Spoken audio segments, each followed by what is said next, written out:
अस्सलाम वालेकुम my dear students, उम्मीद है कि आप सब ठीक होंगे। आज हमारा लेक्चर नंबर 3 है। चैप्टर हमारा फाइनेंशियल स्टेटमेंट एनालिसिस है। इसके अंदर हमने लास्ट लेक्चर्स के अंदर रेशो एनालिसिस डिस्कस किया था और रेशो एनालिसिस के अंदर हमने टाइप्स ऑफ रेशोज़ डिस्कस की थी। ये 4 टाइप्स की रेशोज़ थी और इनमें हमने सबसे पहले जो है वो लास्ट लेक्चर में लिक्विडिटी रेशो डिस्कस किया था। तो आज के लेक्चर में हम जो है वो सॉल्वेंसी रेशो को डिस्कस करेंगे। तो सबसे पहले हम देखते हैं कि सॉल्वेंसी रेशो होती क्या है। लिखा हुआ these ratios show the proportion of debt and equity in financing the firm's assets. तो बच्चों, आपको पता है, आपने बीकॉम के अंदर भी ये पढ़ा होगा टाइप्स ऑफ फाइनेंसिंग। तो हमारे पास टोटल 2 किस्म की फाइनेंसिंग होती है। एक होती है डेट फाइनेंसिंग और एक होती है इक्विटी फाइनेंसिंग। डेट फाइनेंसिंग मतलब जो आप लोन वगैरह लेके बिज़नेस के अंदर इन्वेस्ट करती हैं वो डेट फाइनेंसिंग कहलाती है। और इक्विटी फाइनेंसिंग जो ऑनर अपने पास से बिज़नेस में इन्वेस्ट करता है हम उसको इक्विटी फाइनेंसिंग कहती हैं। तो ये 2 किस्म की हमारे पास फाइनेंसिंग होती है। तो लिखा हुआ these ratio show the proportion of debt and equity in financing the firm's asset. तो सॉल्वेंसी रेशो हमें बताती है कि हमारे पास जो टोटल एसेट्स हैं उसमें हमने कितने जो है वो परसेंट डेट लेके इन्वेस्टमेंट की हुई है और कितने परसेंट हमने जो है वो इक्विटी फाइनेंसिंग की हुई है। जी बच्चों, समझ लगी?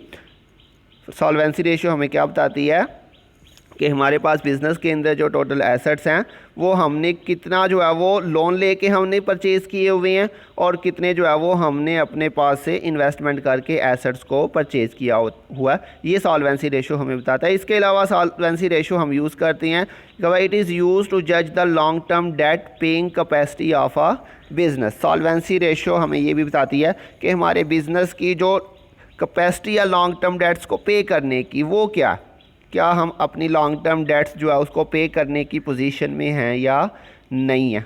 तो ये भी हमें सॉल्वेंसी रेशो बताती है। तो बैंकर वगैरह इसको यूज़ कर सकती हैं क्योंकि उन्होंने लोन देना होता है बिज़नेस को।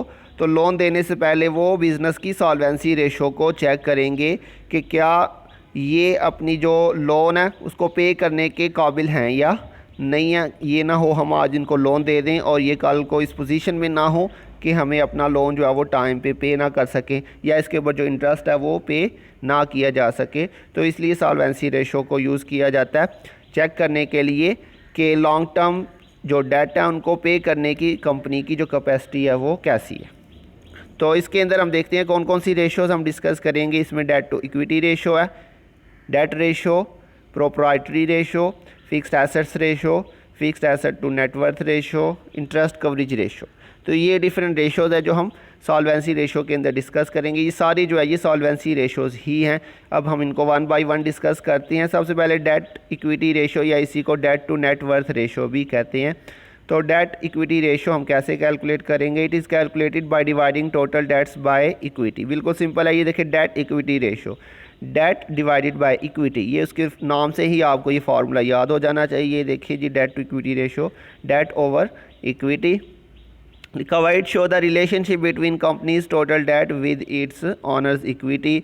ये फार्मूला, ये रेशो जो है ये हमें क्या बताती है? ये हमें बताती है कि हमारे बिज़नेस के अंदर जो हमने फाइनेंसिंग की हुई हैं उसमें डेट और इक्विटी की क्या रेशो है, क्या परसेंटेज है, कितने परसेंट डेट है और कितने परसेंट इक्विटी है। इसको हम एक जी बच्चों, ये डेट के अंदर क्या क्या आएगा जी? इसमें लॉन्ग टर्म डेट्स और शॉर्ट टर्म डेट्स दोनों आ जाएंगे। जहाँ पे सिर्फ डेट लिखा हो उसका मतलब लॉन्ग टर्म और शॉर्ट टर्म दोनों इसमें शामिल हैं।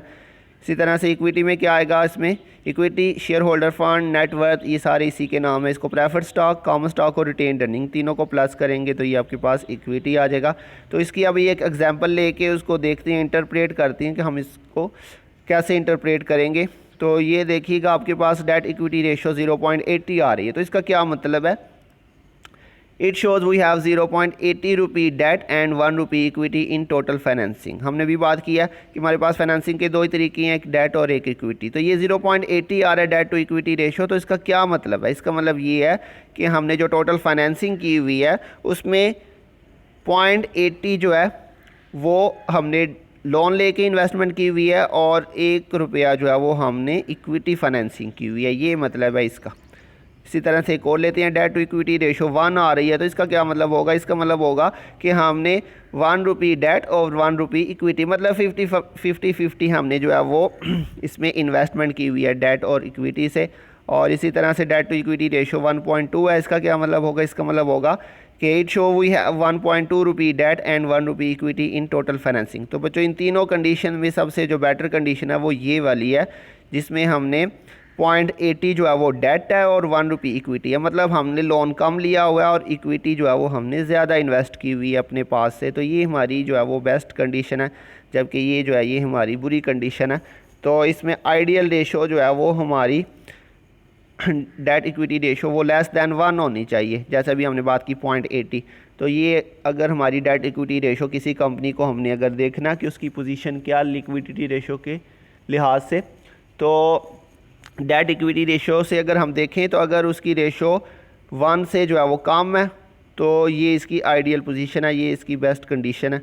अगर 1 से ज़्यादा है तो इसका मतलब है कि इसकी पोजीशन अच्छी नहीं है, उसकी लॉन्ग टर्म डेट पे करने की कैपेसिटी जो है वो अच्छी नहीं है। उसके बाद नेक्स्ट है जी डेट रेशो, या इसको डेट टू एसेट रेशो भी कहते हैं। It is calculated by dividing total debt of company with its total assets.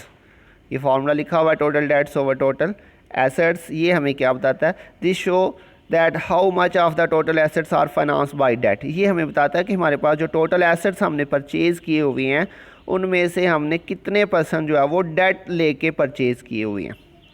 तो ये देखिएगा डेट रेशो हमारे पास 0.5 आ रहा है, तो इसका मतलब क्या होगा, it means that 50% of the assets have been finance by debt. इसका मतलब ये है कि हमारे पास जो टोटल एसेट्स हैं उनमें से हमने 50% जो है वो डेट फाइनेंसिंग की हुई है, डेट लेके हमने एसेट्स ख़रीदे हुए हैं। तो इसमें हमारे पास आइडियल डेट रेशो जो है वो 0.3 to 0.6 है, इससे ज़्यादा जो है वो नहीं होनी चाहिए। अगर इससे ज़्यादा होगी इसका मतलब होगा कि हमने बहुत ज़्यादा डेट लेके जो है वो एसेट्स परचेज़ किए हुए हैं और अब हमारे पास जो है वो मज़ीद डेट लेने की जो है वो हमारी कैपेसिटी नहीं है। अगर हम मज़ीद डेट लेंगे तो उसे वापस करना हमारे लिए मुश्किल हो जाएगा और कोई भी जो है वो कंपनी, कोई भी बैंक वगैरह हमें लोन देने के लिए जो है वो एग्री नहीं होगा यहाँ पे। उसके बाद नेक्स्ट है proprietary ratio, equity ratio, net worth ratio. It is calculated by dividing total equity by total assets. Formula लिखा हुआ है total equity over total assets. तो it shows that how much of the total asset have been finance by equity. जैसे अभी हमने पीछे date ratio के अंदर बात की है, तो वैसे ही यहाँ पर प्रोप्राइटरी रेशो भी हमें वही चीज़ बताती है कि हमारे पास ये टोटल एसेट्स हमारे पास बिजनेस के अंदर हैं उनमें से हमने कितने % इक्विटी से ख़रीदे हुए हैं। It shows that how much of total assets have been finance by equity. ये प्रोप्राइटरी रेशो 0.70, इसका बच्चों क्या मतलब होगा, it means that 70% of the assets have been finance by equity. ये हमें बता रही है कि हमारे पास जो टोटल एसेट्स हैं उनमें से हमने 70% जो है वो इक्विटी फाइनेंसिंग की हुई है, वो हमने अपने पास से ख़रीदे हुए हैं। तो यहाँ पे हमारे पास जो हमारी लिक्विडिटी पोजीशन है वो स्ट्रॉन्ग है, क्योंकि हमने बहुत ज़्यादा डेट नहीं लिया हुआ। इसका मतलब है कि 70% हमने इक्विटी फाइनेंसिंग की हुई है, मतलब हमने 30% जो है वो डेट फाइनेंसिंग की होगी सिर्फ। तो यहाँ पर हमारी जो लिक्विडिटी पोजीशन है वो हमारी स्ट्रॉन्ग है, बेटर है। और इसमें हमारे पास आइडल प्रोप्राइटरी रेशो जो है वो 0.6 to 0.75 है, इसी के दरमियान में होनी चाहिए। जो है वो 100% इक्विटी फाइनेंसिंग भी नहीं हमें करनी चाहिए, कुछ डेट फाइनेंसिंग भी होनी चाहिए। उसके बाद है जी fixed assets ratio. It is calculated by dividing fixed asset by capital employed. Capital employed को हम लॉन्ग टर्म फंड्स भी कहते हैं। तो ये फार्मूला लिखा हुआ है जी net fixed assets over capital employed. Capital employed हमारे पास कैसे आएगा, total assets minus current liabilities, या फिर आप इसको इस तरह से भी कैलकुलेट कर सकते हैं equity plus long term liabilities. तो ये हमारे पास लॉन्ग टर्म फंड्स या कैपिटल इम्प्लाइड आ जाएगा। तो ये हमें क्या बताता है, इसको ज़रा डिस्कस करते हैं। फिक्स्ड एसेट रेशो 0.80 आ रहा है, उसका मतलब क्या होगा, it shows that 80% of fixed asset have been finance by long term funds. ये हमें बता रहा है कि हमारे पास जो फिक्स्ड एसेट है उनमें से हमने 80% जो है वो लॉन्ग टर्म फंड से फाइनेंस किया हुआ है, इसको ख़रीदा हुआ है। इसमें हमारे पास आइडल फिक्स्ड एसेट रेशो जो है वो 0.67 है। उसके बाद नेक्स्ट है हमारे पास fixed asset to net worth ratio. It is calculated by dividing fixed asset by capital. Net worth जो है ये कैपिटल का ही दूसरा नाम है, इक्विटी का ही नाम है। ये इसका formula net fixed assets over net worth. तो नेटवर्थ हमारे पास कैसे आता है, total assets minus total liabilities.